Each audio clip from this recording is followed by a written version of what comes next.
But he had 61 points, 10 rebounds, and 10 assists. 61, 10, and 10. I believe it's the second 60-point triple-double ever with Luka. Maybe Harden did it. But at a certain point, this guy's a center. And Curry had a great game too. We'll get to that. And I'm not the type to draw conclusions from the regular season. I don't like doing it because the regular season doesn't tell you nearly enough. But at a certain point, we're going to have to start to be really honest with ourselves about where this talent lies in the grand scope of the NBA. Because a part of me feels like we're taking it for granted. This guy is the same guy who had 30 points, 20 rebounds, and 20 assists earlier in the season. We are taking it for granted just how good he is. You had the Minnesota Timberwolves who won the game. They won 140-139 in double OT, and Russell Westbrook blew the game. But you had the T-Wolves players in the locker room post-game saying, that might be the best basketball player I've ever seen. Anthony Edwards, who never gives anybody outside of Kevin Durant his flowers ever, talking about how good players are, saying that might be the best basketball player I've ever seen. That is how good Jokic played last night. If we've this MVP conversation has sparked up before, and I told you, I think they're going to give it to Shea because I think Jokic is about to get the LeBron effect this year. Is Jokic the MVP of the league? Probably. But they're still probably going to give it to Shea Gilgeous-Alexander because we know how this award is. That doesn't necessarily go to the best player every single year. Colin, how many times has Jokic won? Two? Three? Okay. Yeah, it's probably going to go to Shea this year. But I'm with you. Last night's performance, 62 and a triple-double, 61, and a triple-double. I don't think I've ever seen that before. I'm 30 years old. I don't think I've ever seen a performance like that. So I think it's a LeBron effect. Jokic is the MVP, but it's not going to go to him because this isn't how that award is. If he retired today, ready to be there.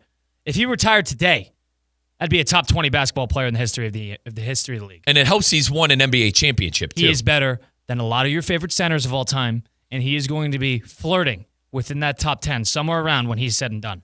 That's how good he is. He does a lot more than, with all due respect to Wilt and Kareem, and it's probably unfair to compare him to Kareem. Kareem's probably still the best player comparatively to any big man, Colin. But Jokic does more in the sense of assisting, diming, rebounding. You've never seen anything like it. It's funny. My buddies and I have a saying. It's like watching Jokic play basketball, it's like a burden to him. It's like, oh, God, here we go. I'm just going to do this because I want to get this over with. But then you look at the stat line, it's like 30, 10, and 10 every single game. It's crazy. He is an unbelievable talent. If you're going to draft the NBA today, he is by and large, by far, the number one pick in the draft. Everybody's on the table. Any team, even the Oklahoma City Thunder, would draft Nikola Jokic number one. That is how good he is. And they lost in a regular season game. And it's a game that was excellent back and forth the whole way. Russell Westbrook had a chance to make it a three-point game with just about 20 seconds to go, blew a layup on a fast break after a steal, and then Russell Westbrook fouled, I believe it was McDaniels, on a open three-pointer to finish the game, to close it. So Westbrook was the big problem here. And poor Russ. Jokic probably should have fouled out, too. He had 5 fouls, flirting with it for the last couple minutes of the game. But you went into 2 overtimes. 2 overtimes. Fine, more minutes. But at a certain point, we're going to need to start to acknowledge, and the best part is, Jamal Murray and Michael Porter Jr., the second and third best player on that team, did not play. Didn't even play. It was Aaron Gordon and Nikola Jokic. 61, 10, and 10. We're looking at one of the best players in the history of the NBA and having one of the best peaks in the history of the NBA that we've ever seen. Not because of the accolades and the success, and they've been good in the playoffs. They haven't been great. But what we are seeing individually, statistically, impact-wise, he's a center. He doesn't play any defense. None. But offensively, he is unstoppable. It's incredible. And I think, you let off saying we got to start appreciating it. I think there's a lot of players like that in the league. Everyone's so hung up on who's going to, and I'm one of these people too, so throw me in the mix on this. Everyone's hung up on who's going to carry the torch after LeBron. Oh, you can't have an international guy carry the torch after LeBron. Oh, you can't have Wembanyama do it. You can't have Jokic do it. I'm starting to talk myself into that they can. And it's because of performances like this. And even last year with Luka Doncic, another international guy. I understand that he got traded to the Lakers this year, Colin, but he took them all the way to the finals. Now, we mentioned no defense. Luka doesn't play any defense either, so there's that look.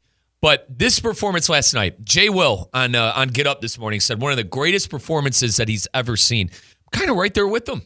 I've watched more LeBron games than anyone could shake a stick at. 61, 10, and 10 is unheard of. And when I said double overtime call, I meant the foul part. I mean, if you're a big man, and I know his defense isn't necessarily the best, but if you're a big man, of course you're going to have 5 fouls if you go into double overtime. So I don't necessarily fault him for that. 61, 10, and 10 is unheard of, and I think it's time to start, myself included, that we appreciate the good players in this league and the good that comes out of this league.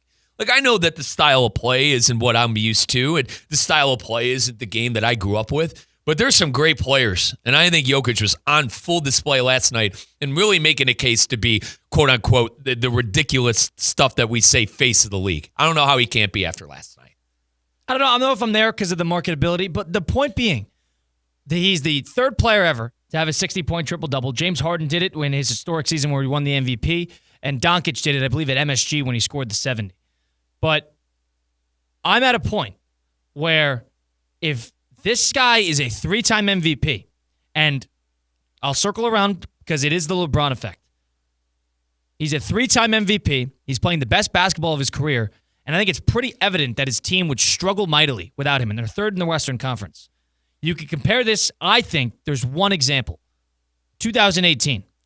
James Harden, who was probably a better prospect of winning MVP than Shai Gilgeous-Alexander is, won it over LeBron. 2018 was probably the peak of LeBron's individual basketball ability.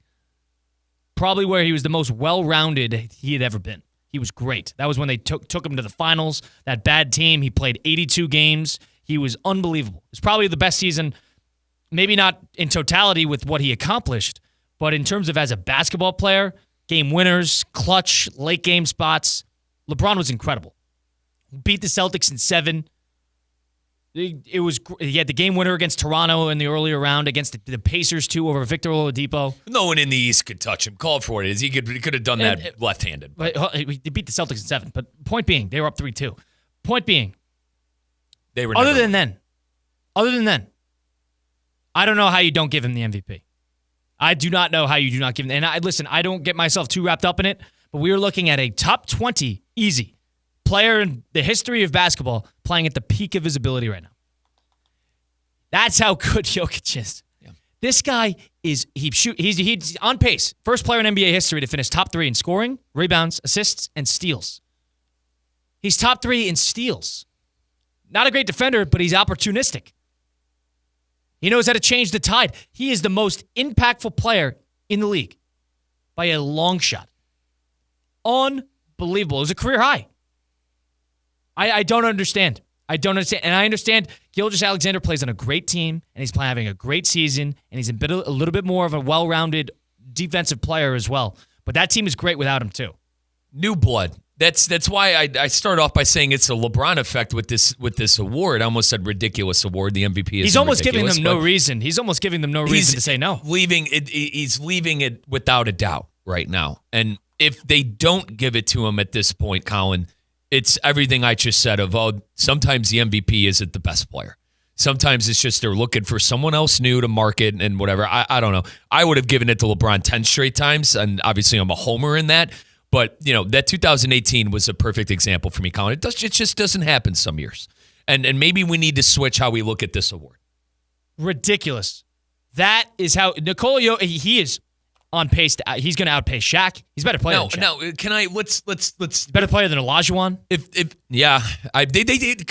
He's probably not better than Wilt, Russell, and Kareem. But he does more than those guys. Now, not defensively, okay? Let's get that out of the way. Careers versus careers. Not defensively. Those guys were better defensively, better rim protectors, granted, different game, but that's not what we're talking about. He does more with the passing, with the team and on the offensive side. When I say he does more, I think he does more for his team that leads to scoring opportunities, hence how this game is set up. It's all about scoring now, Colin. There's not really that defensive presence. You need a rim protector, but you